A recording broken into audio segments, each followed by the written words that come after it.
Ever fancied owning your own man cave? Follow us on a journey as we build one using basic hand tools, which will hopefully go from looking like this to this. Stay tuned to Man vs. Man Cave. Morning. Well, today's task, we've got to fit the double glazed doors to the front of the building, but first we've got to fit the hinges. Now, as I said before, if you want to win yourself a set of doors, you really need to get all the fittings when you get them. So invariably when they cut double glazed doors out, they'll cut the frame up as well, but I mean, if you can get the hinges, save you a lot of aggro, as I will demonstrate now. So there's the original hinge. Hold on, let's just zoom in on that. So there's the original hinge there. Okay, now I had the top bit, obviously I didn't have the bottom bit of the hinge, so I've had to go out and buy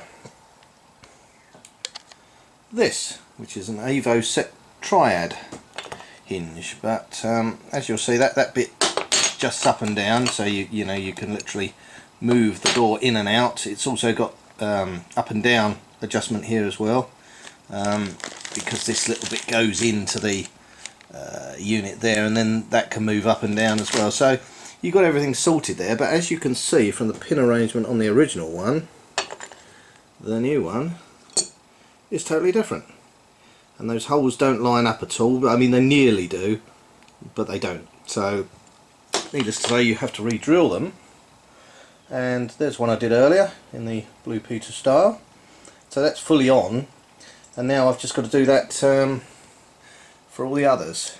But I'll just demonstrate here that that bit usually sits about there, so all the holes, you know, the location holes, they just don't fit.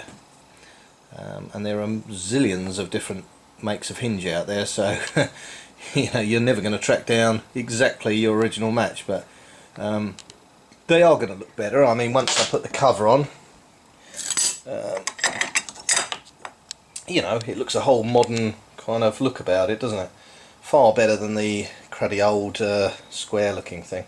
Quite a nightmare to get the covers off the original ones. You had to sort of physically prise them off from underneath, so not great, but yeah, I think the end look is going to look rather nice. So I'm going to clean that up with some of that plastic cleaner that we went into in the last video, and they should look fairly new.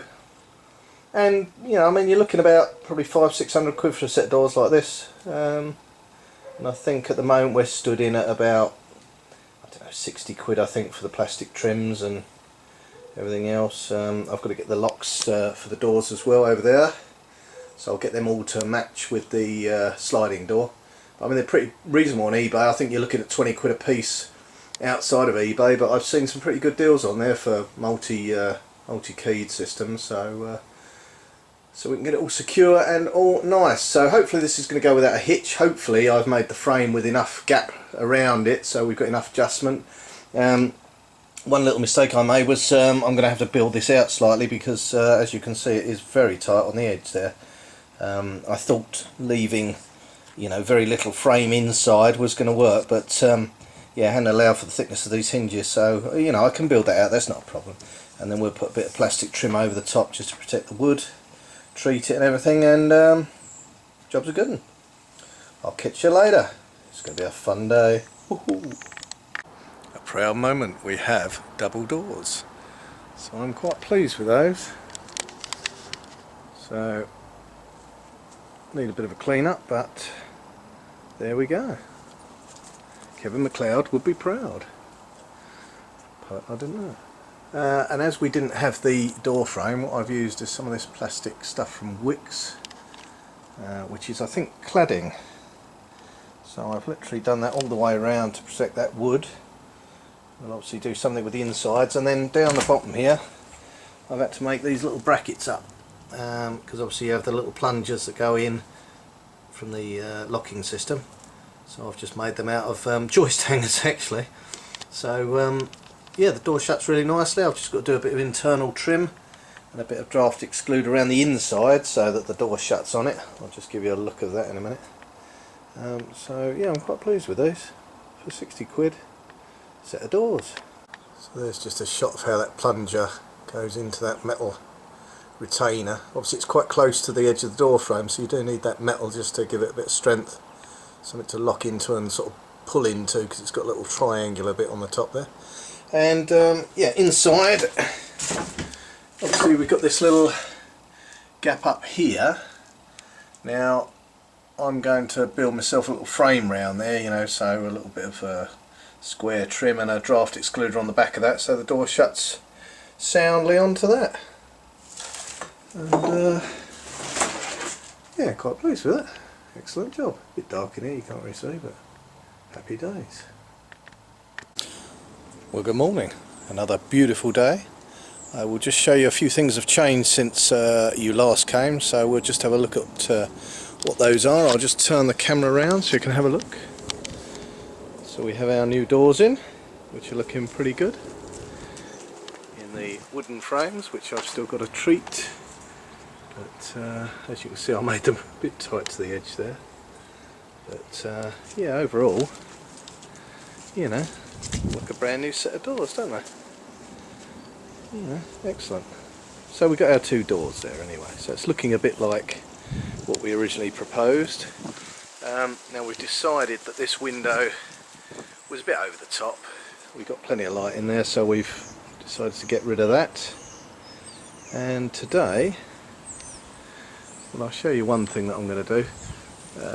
Obviously there is quite a nice corner, as you can see. However, the other corner was done in a bit of a hurry. So I don't need to see that gap up there. Not very happy with that, so I've got to take all that off, and I've got to finish this end part here, because as you can see there's a big gap there and that shouldn't be there, so I'm going to pack that out.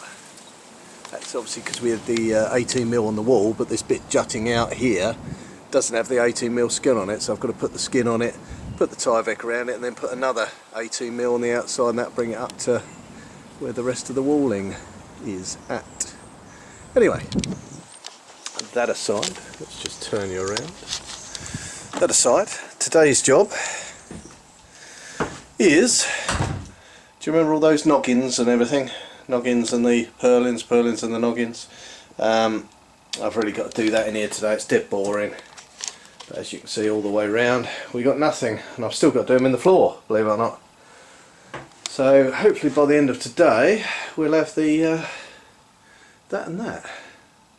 And then we get into the exciting bit of doing the sockets. Hold on, turn you around again.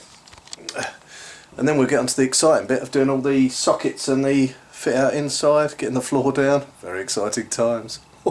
Still, I think I'll get this video up now, because obviously we've got the hole dug and everything, so we can run you through all that and just get you up to speed, and then we'll do the fitting out of this thing.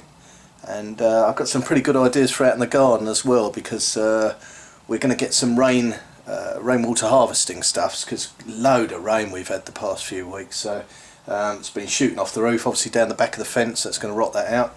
So we're going to put a gutter along the back and then run it down that side and have a water storage facility there. But I've been looking at those and they're really ugly, so I think what I'm going to do is maybe make one into a vintage petrol pump, so it's going to look lit up at night, you know, with the globe on the top, but actually contain the water butts. So doing something practical. I wanted to do one inside, but now I'm thinking, well, actually, you know, it looked pretty cool outside for the man cave, you know, Shell logo and all that on it. I've got some pictures off eBay of some pumps that I can replicate, so it should look quite good. And I thought the actual petrol pump bit, if I link it up to the tank, then I can fill up my watering can. Not that I'm a gardener, by the way, but sounds good, doesn't it? Fill up the watering can with the actual filler for the petrol. You know, you get the idea anyway. So yeah, so stuff to do in the future. We are going to go for a wooden floor in here. I've looked at vinyl, linoleum, all that sort of stuff. Cost wise, there ain't a lot in it, so we're going to go for a wooden floor here. We've got to obviously do a trapdoor for our basement storage area, so happy days, you know. And then I've got to finish off around the door, because obviously, although it seals onto the plastic outside, we've got our wooden frame there made of our offcuts and everything, and I've got to fill in that gap at the top. I mean, that's a bit of a dead giveaway there, isn't it? So you know, no point in having a double glazed door and a bloody great big hole at the top. But no, I'm quite pleased with the door. Well, in fact, I've got to fill that hole up there as well, because we've got a hole there. So so lots of stuff to get on with. Anyway, I'll see you in a bit.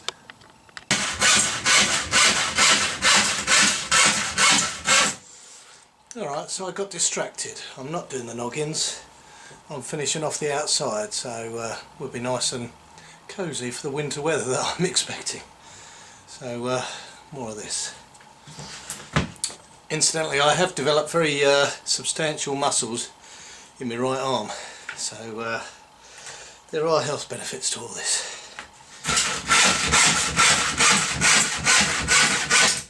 I just look a bit lopsided now.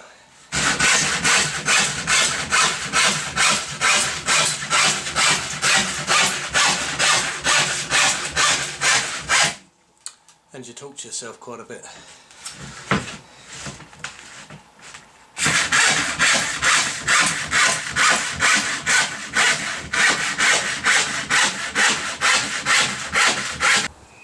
So as I've said, I've got a bit distracted, so I've done just filling in the gap above the door there. I've done a couple of noggins sort of there and somewhere up there, just to hold that front in place.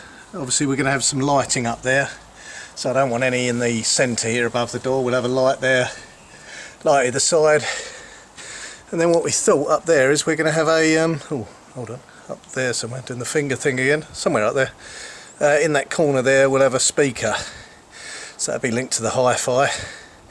We'll stick it on the B speakers, so then if you have a little garden party, which once all this lot's done then we shall do. Oh, I've gone very dark there.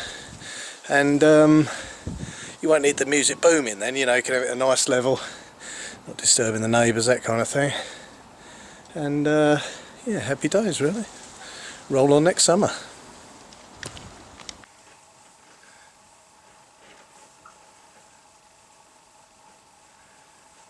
Don't tell the wife I'm doing this, otherwise you get, oh, you do your man cave, you never do our windows, do you? She doesn't sound like that, by the way.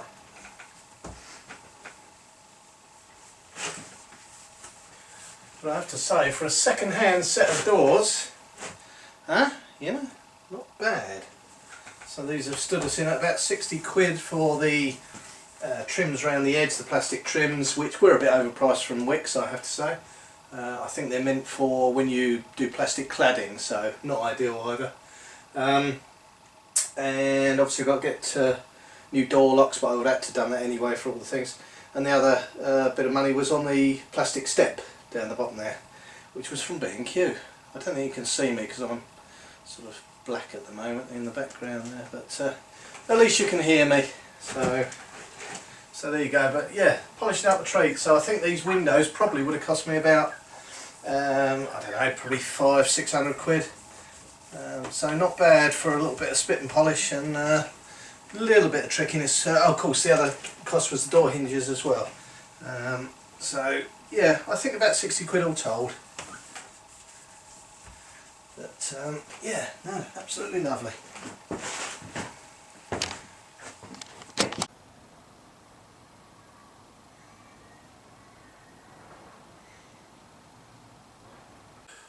Okay, so when you're building your super shed, man cave, you're going to have a lot of offcuts, and basically you don't want anything to go to waste, so what you can do is do your noggins and your purlins. So it's a pretty boring process, but as you can see down here, there we are, cutting one. And usually what I do is, if I've got one of the offcuts with the cut end on it, you know it's perfectly square. So obviously you can measure that up. I'll show you how I measure it up in a mo. And I've done all these around the edge here, so you can see we're looking really good there. Typically I ran out of stuff there, but other than that we're good to go. Like I say, really boring job, but essential. I've also done the little filler over the door there. So, oh, there goes my saw. So that's looking quite nice. And I'm just doing the purlins now, so I'm going to get all those in. And we're going to do 2 lots of purlins on this one because the module's slightly bigger. So I'm going to run some in line with those down there, as you can see. And then we'll do another lot at the front, just for a bit of extra support. And of course, you've got that join in the boards there, so we just want to support that all the way through. So that is the job of the purlins. Right, so when you're doing these purlins, get yourself a piece of wood with a nice cut end. Just place it up there and then do yourself a little mark where that one ends there. Let me show you that. Okay, so there's where our other rafter ends. Get yourself your set square and draw yourself a line round there. And then if you cut that square all the way round, it should fit hopefully. And if you've done it about right, it should be a reasonably tight fit, but it will go up. You don't want to be smashing the hell out of it to get it, you know, up into position. But as long as you've cut them all nice and square, it'll drop in there a treat. Happy days.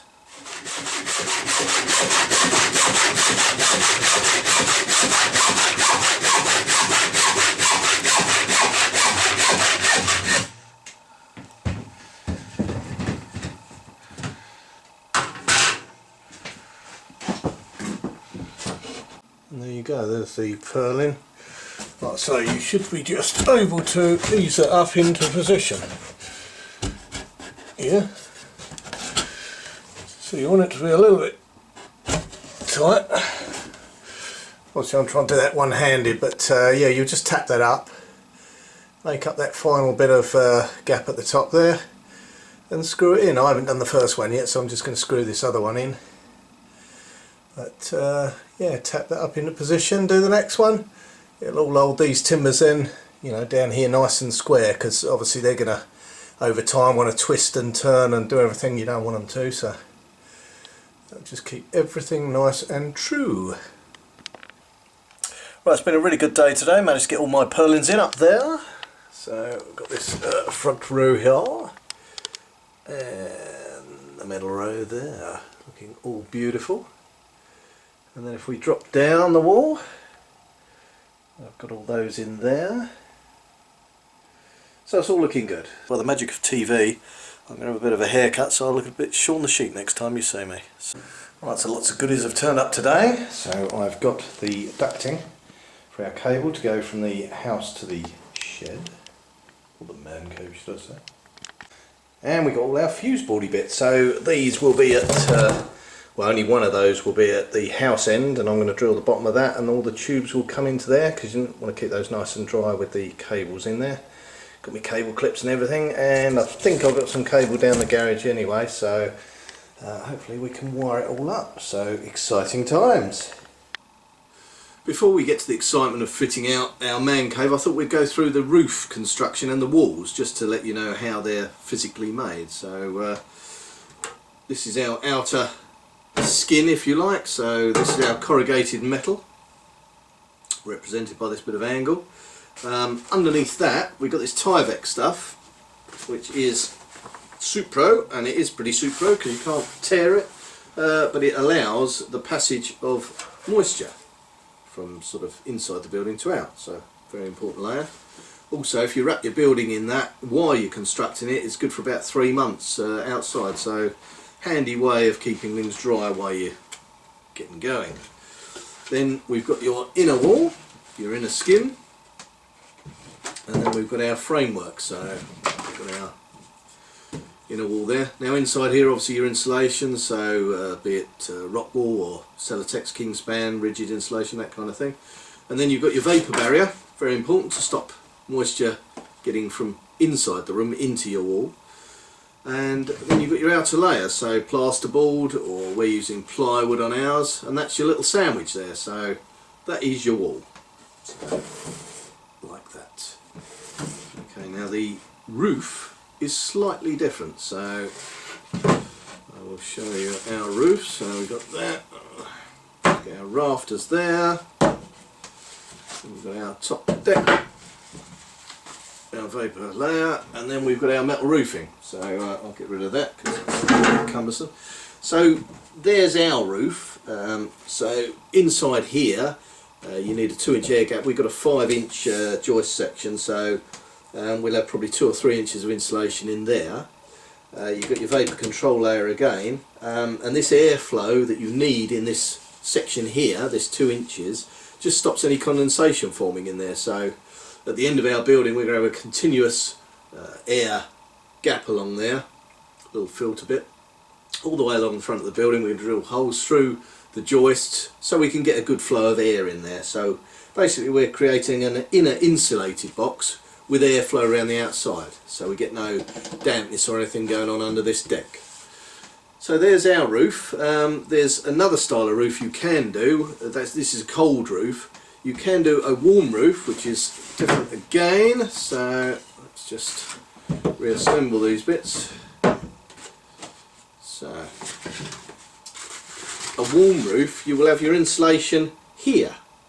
So needless to say, that makes quite a thick roof, depending on how thick your insulation goes, but whatever it goes up by, you're going to end up with quite a thick roof. I didn't want that because obviously I know it's only a man cave, but design wise, you know, and we've got the height restriction, 2.5 metres, so again it's going to start eating into that. It is a more efficient roof as far as insulation goes, but it's just the size of the thing. I don't like it. So anyway, you've got your insulation in there. It does open up opportunities because your insulation layer's here. You could get rid of your plasterboard layer inside, so you could have open joists, so it might look quite warehousey if that's the look you're going for inside. Obviously you've got the trouble with routing your cables and all that up there, then you've got to do a rather neater job of that, but stylishly wise it could look quite nice, but the outside is going to suffer. But there you go. So that's a warm roof, and so you've got your outer vapour barrier, you've got your inner deck, your insulation here, your vapour barrier inside there, and then your roof section. So they're the options open to you. I mean, we've taken the slimmer profile of roof, but you know, it's whatever you want to do. It's up to you at the end of the day. There are your options. Right, so I've just been walking down the road and I've got a perfect example of a warm deck roof. So I'll just show you quickly. Obviously they've got very small timbers because it's not actually a very big roof, as you can see. So I will just show you a quick close-up of that.